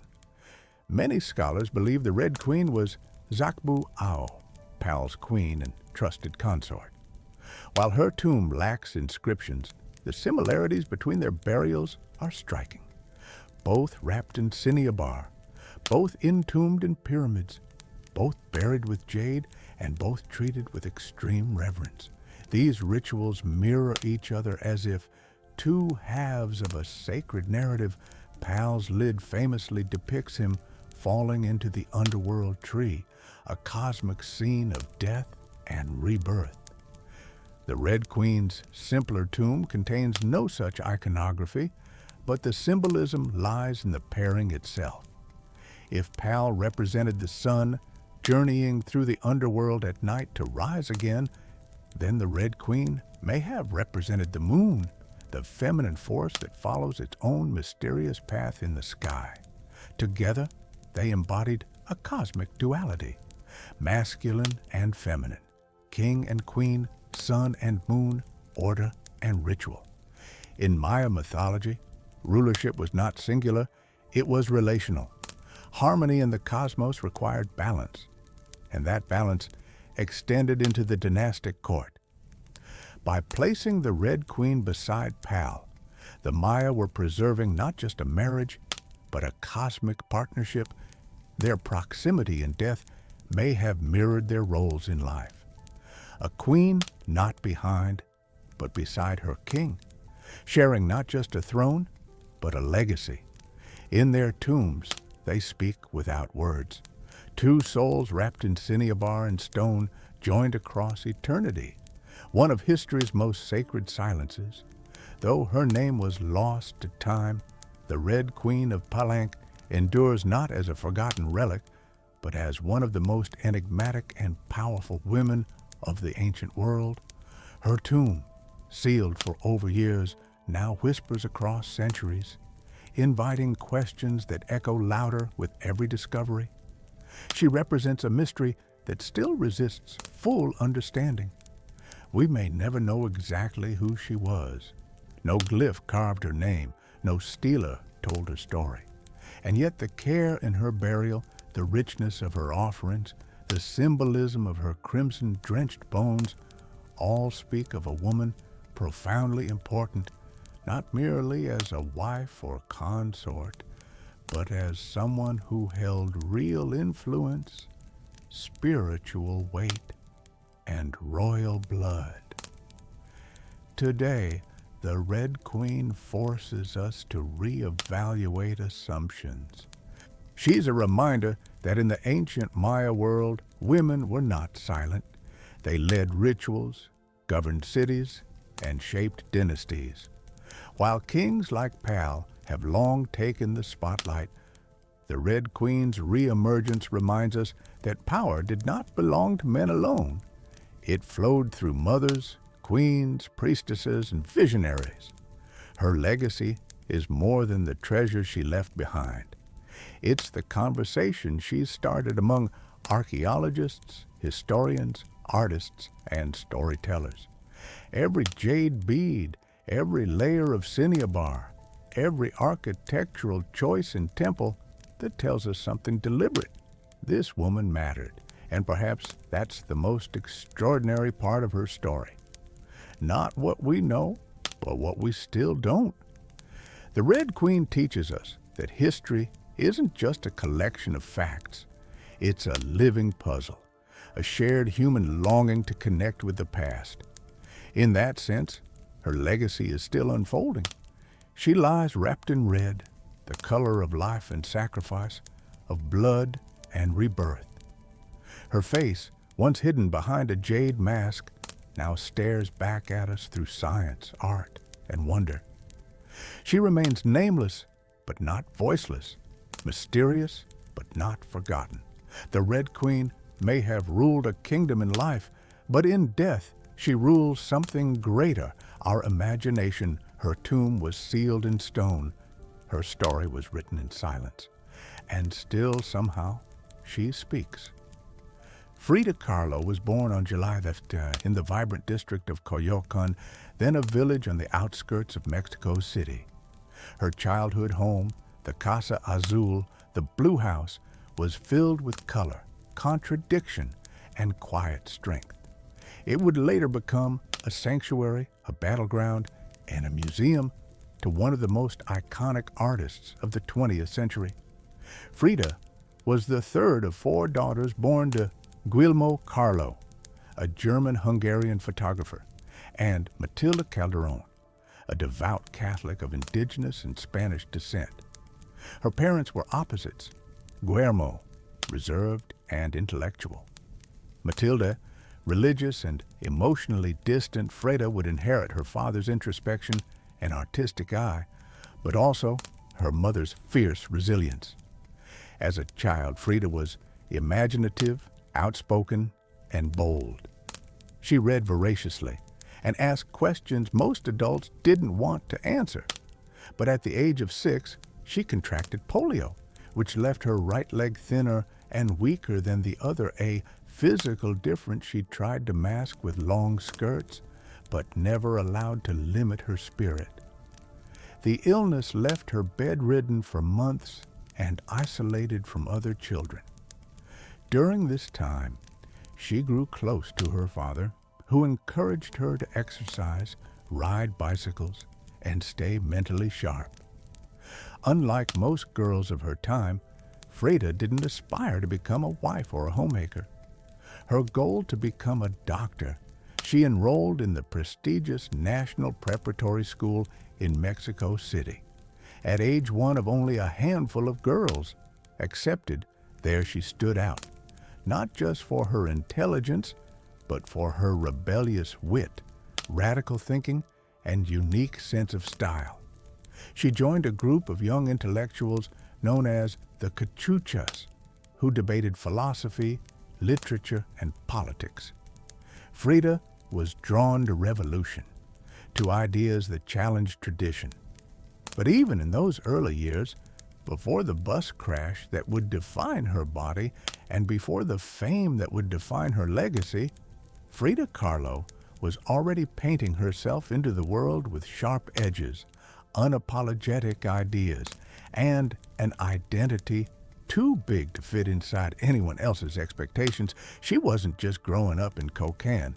She was preparing to remake herself entirely. On September the 10th, Frida Kahlo's life was split in two: the girl she had been and the woman she was forced to become. That afternoon, she boarded a wooden bus with her boyfriend Alejandro Gomez Aras after school.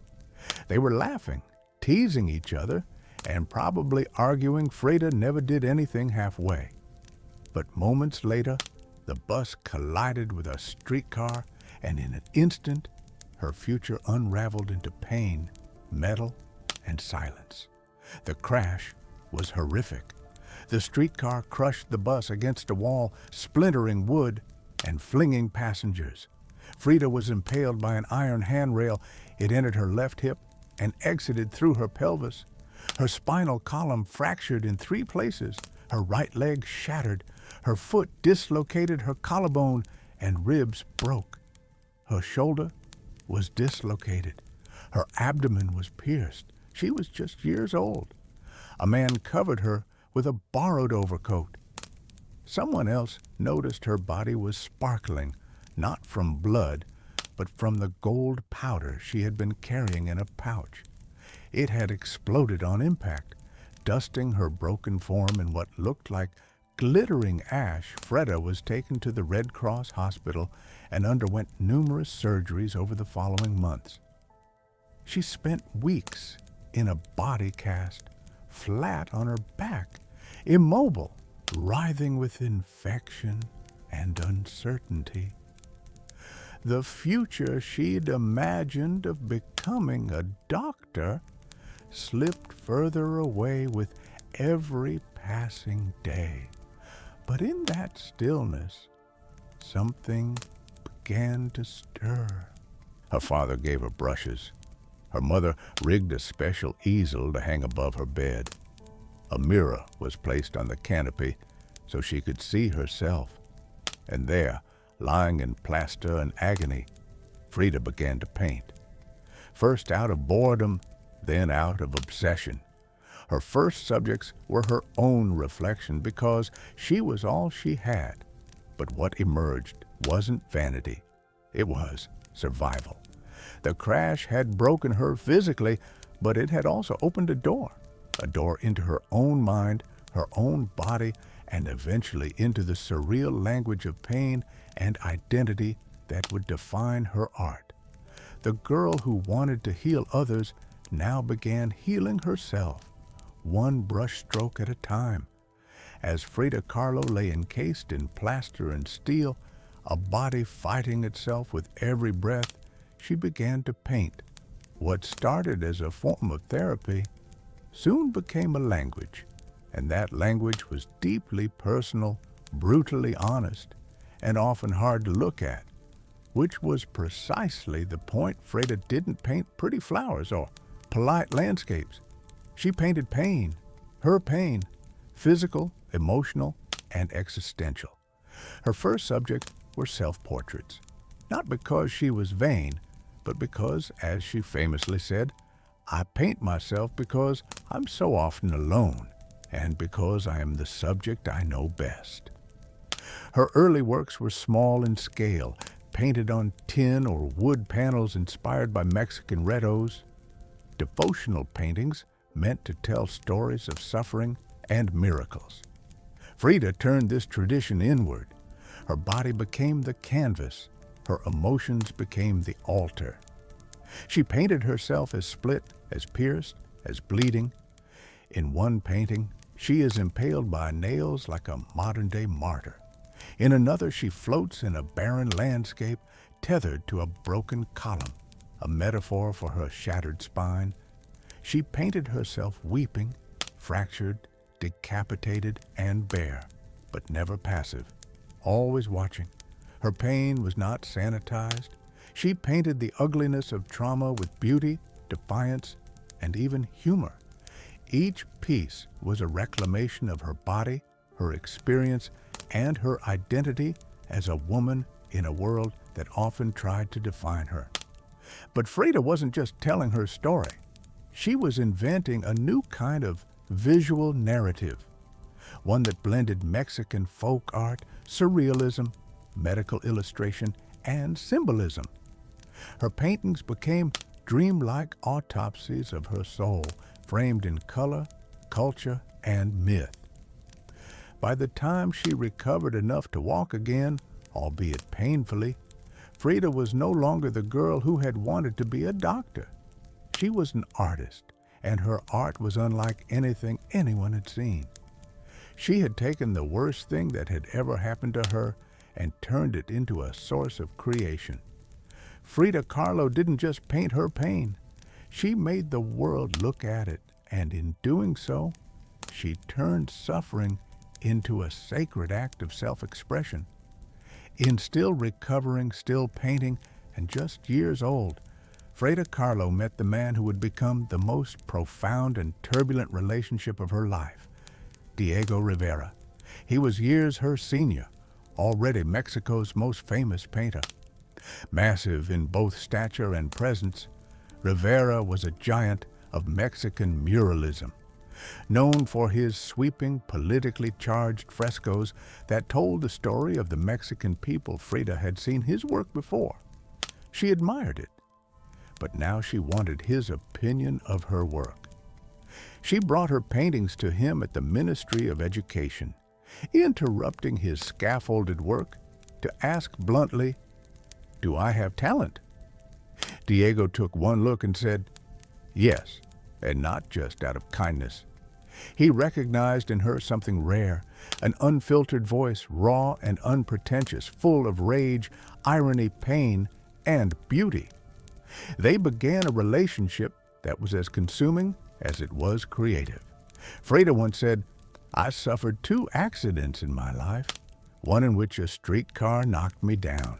The other was Diego." They married in an odd pairing to outsiders. Diego, massive, unfaithful, politically famous. Frida, sharp-tongued, fiercely independent, already walking with a cane. Her parents called it a marriage between an elephant and a dove. Their bond was passionate but chaotic. Diego supported her art and encouraged her growth as a painter, but he was also endlessly unfaithful, even with Frida's own sister, Christina. Frida was devastated, and in return, she took lovers of her own, both men and women, including rumored affairs with Leon Trotsky and painter Georgia O'Keeffe. They divorced and then remarried a year later with different terms. This time, Frida would keep her autonomy, her home, her money, her name.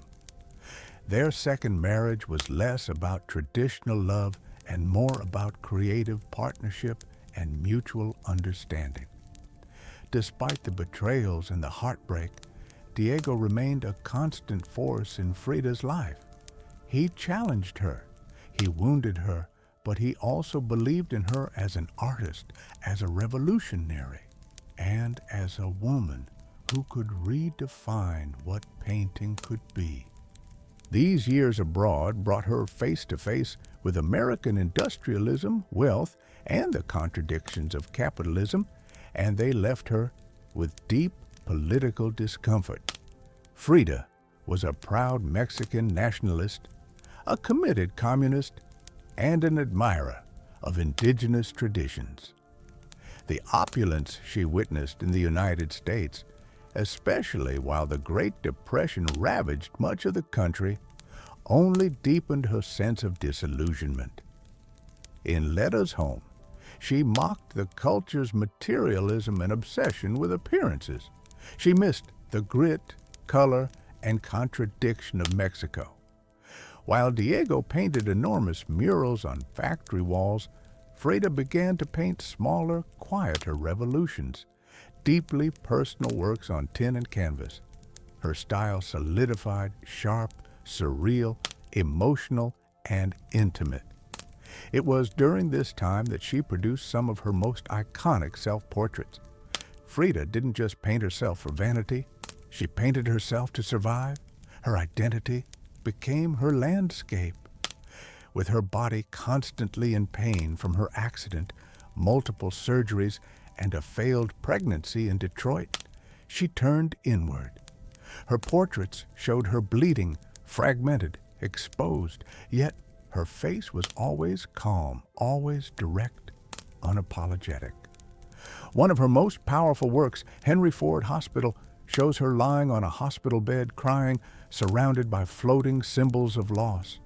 A fetus, a snail, medical equipment, a cracked pelvis. It was raw, graphic, and deeply emotional, a canvas that bled with truth. Back in Mexico, Frida immersed herself in leftist politics. She and Diego welcomed Leon Trotsky into their home. While he lived in exile, Frida wore Tijuana dresses, traditional indigenous garments, not just as fashion, but as a political and cultural statement. Her art was never disconnected from her beliefs. Her identity, her body, and her ideology all intertwined in her work. While Rivera was painting murals of revolution, Frida painted its human cost, the body in pieces, the mind on fire, and the self always staring back. In exile and in illness, she became not just a painter of pain, but a painter of resistance. When Frida Kahlo returned to Mexico in the late S, she was no longer just Diego Rivera's wife.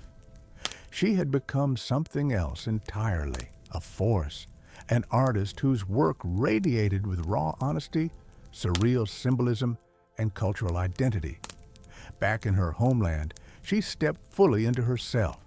Her Casa Azul in Coyoacan became a sanctuary of color and contradiction. Bright cobalt walls, yellow trim, Aztec statues in the garden, monkeys and parrots wandering freely.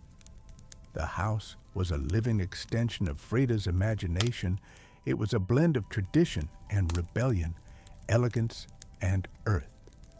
Here, she surrounded herself with pre-Columbian artifacts, exodos, folk art, and revolutionary books. She wore bold Tijuana dresses, wove flowers into her hair, and painted amid the scent of copal incense and the sounds of mariachi on the street outside.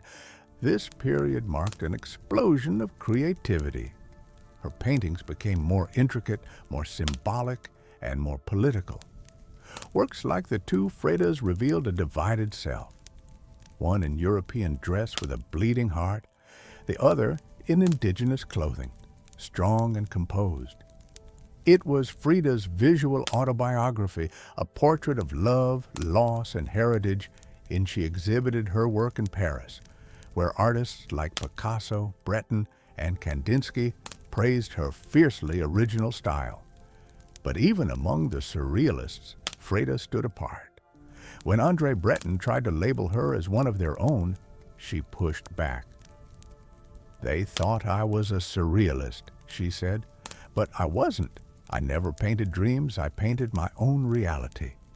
She painted Mexico, not the romantic postcard version, but the living, breathing country she adored.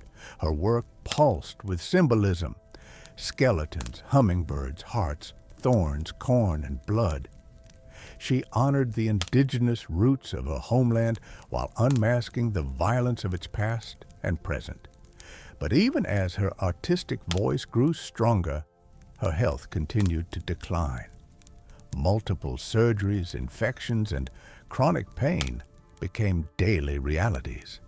Still, she painted through it, propped up in bed, torso bound in corsets, fingers clenched around the brush. Frida had returned to Mexico not to rest, but to reclaim her power through paint, through politics, and through her fearless embrace of the self. As the S wore on, Frida Kahlo's body continued to betray her. Her spine was deteriorating. Her right leg was constantly infected. She underwent more than surgeries in her lifetime, often in grueling succession. At times, she was bedridden for months, encased in body casts or immobilized by traction devices that stretched her bones apart. But still, she painted. Each canvas during these years became both a release and an act of resistance. Her works grew darker, more defiant. She painted with a clarity sharpened by pain, refusing to hide behind metaphor. In the broken column, she presents herself split down the middle, her body pierced with nails, a cracked ionic column replacing her spine. Yet her face is stoic, her gaze unflinching. Pain for Frida was no longer just a subject. It was her companion, her antagonist, her muse. Her political voice also grew louder.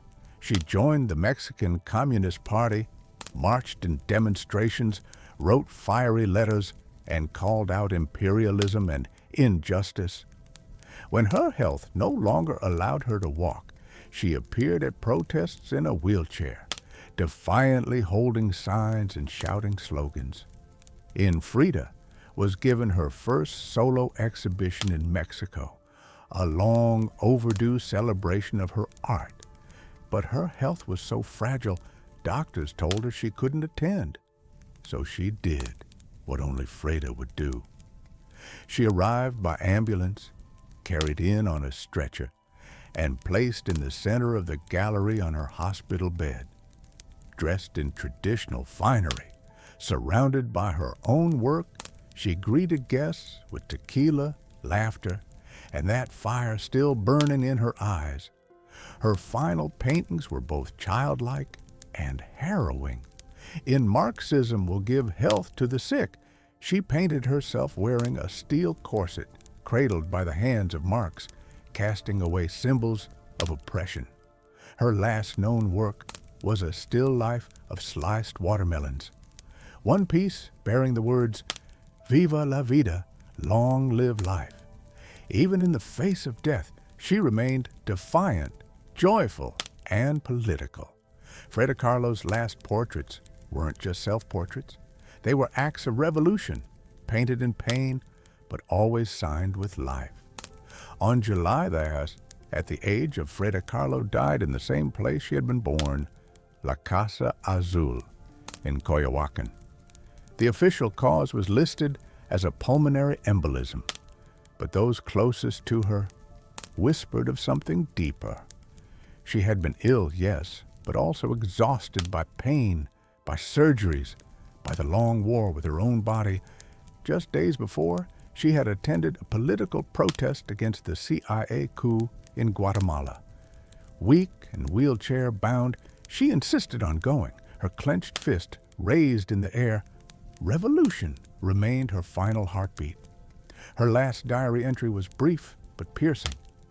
"I hope the exit is joyful, and I hope never to return." Frida's funeral was held at the Palacio de Bellas Artes, Mexico's most prestigious cultural institution. Her body, draped in the red flag of the Mexican Communist Party, was watched over by friends, family, artists, and revolutionaries. Diego Rivera was inconsolable. He called her the greatest love of his life, even as his betrayals had nearly broken her. But in the years that followed her death, something extraordinary happened. Frida Kahlo refused to disappear. At first, her name was whispered only in art circles. Her works weren't easy to categorize, too political for surrealists, too surreal for traditionalists. But slowly her image, her story, and her defiance began to resonate. Through the S&S, as feminist scholars and activists reclaimed forgotten voices, Frida's became louder. She wasn't just a painter anymore. She was a symbol of pain turned into beauty, of feminism born through resistance, of Mexican identity celebrated without apology, of queerness, disability, revolution, and authenticity. Her face, unibrow, gaze, flowers in her hair became iconic. Her home became a museum. Her diary became a sacred text. And her paintings now hang in the world's greatest museums. Frida Kahlo had lived much of her life in Diego's shadow, but in death, she stepped forward. She didn't just leave behind paintings. She left behind a mirror and dared us all to look, not with pity, not with fear, but with fire. Today, Frida Kahlo's face is everywhere, printed on t-shirts, painted on murals, turned into dolls, memes, posters, and icons. Her signature unibrow, her flower-crowned hair, her direct gaze, all instantly recognizable. But what makes her legacy powerful isn't just that people know her face, is that they recognize the truth behind it. Frida didn't try to be flawless. She didn't fit into boxes. She wasn't conventional, and she didn't care to be. In a world that demands perfection, she gave us realness raw, messy, vibrant, angry, joyful, contradictory realness. She celebrated what made her different, her disability, her queerness, her politics, her culture, and turned it into art that transcended borders and decades. She's become more than an artist. She's a global symbol of defiance, feminism, cultural pride, and creative resistance. For queer communities, she's a fearless bisexual icon who lived openly and unapologetically in a time that demanded silence.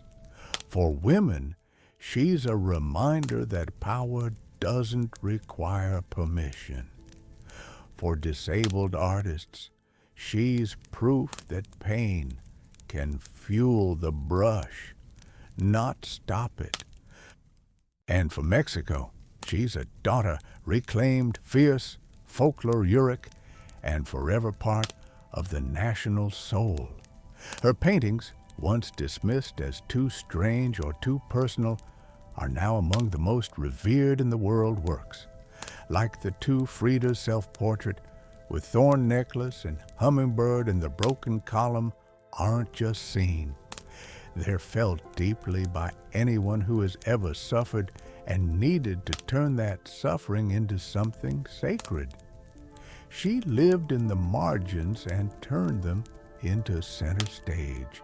She embraced contradiction, a communist who wore gold, a woman betrayed who loved again, a body in pieces with a soul unbreakable. And through it all, she painted not just with color, but with conviction. Frida Kahlo never asked to be a symbol. She simply told the truth about herself, and in doing so, told the truth for millions of others who had never seen themselves reflected in art before. Now, when we see her face, we see courage, we see color, we see resistance. We see Frida not gone, but immortal.